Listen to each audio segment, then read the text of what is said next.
What personal steps have I taken in my life to deal with pride? Because there's been a measure of success in my ministry. Um, I think it's just the purifying of the Word of God in my life, and the recognition that I am not the explanation for this ministry. You will not find the explanation for God's blessing on the ministry at Grace Community Church or the ministry of Grace to You or any other aspect of ministry that I have been engaged in. You will not find the reason for that in John MacArthur. You will find the reason for that success in the Word of God. The Word of God is not bound. The Word of God has gone forth as it always does in power. It always accomplishes that which the Lord sends it to accomplish. I will never be the explanation for the blessing God has put on this ministry. It is because He honors His Word. It is because His Word draws people to Christ and draws people to Christian godliness.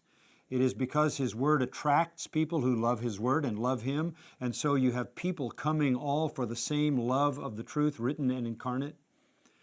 So I understand all that. I know I'm not the explanation for the ministry. I know I'm not the reason. I know it is the Word of God.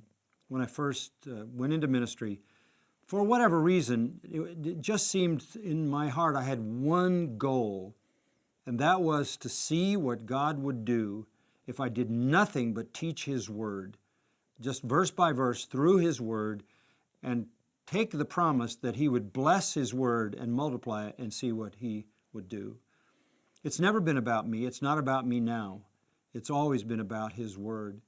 And I think, in all honesty, when you stay in the same church for 50 years, you not only live with the joys of how the Word has worked successfully, but you also have to face your weaknesses.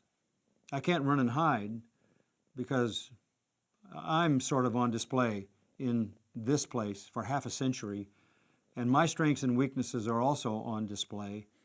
There's a reality in being the pastor of the same congregation. You never leave town, you never escape, you never get away. Your whole life is exposed.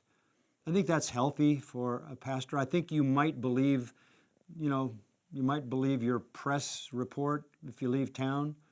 But if you have to live with everything in your life, good, bad, and indifferent, for half a century, you live with the reality of your strengths and weaknesses.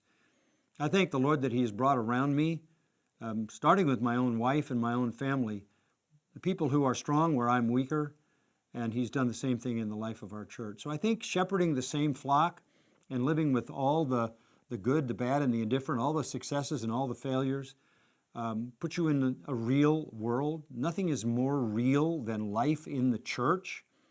If you're just sort of a visiting speaker, or even if you stand in the same pulpit or stand on the same platform every week, you walk in when the lights come up, you talk to the people, you walk out when the lights go down, and you're not integrated into their life, and you don't live with them for half a century, you may think you're more important than you are.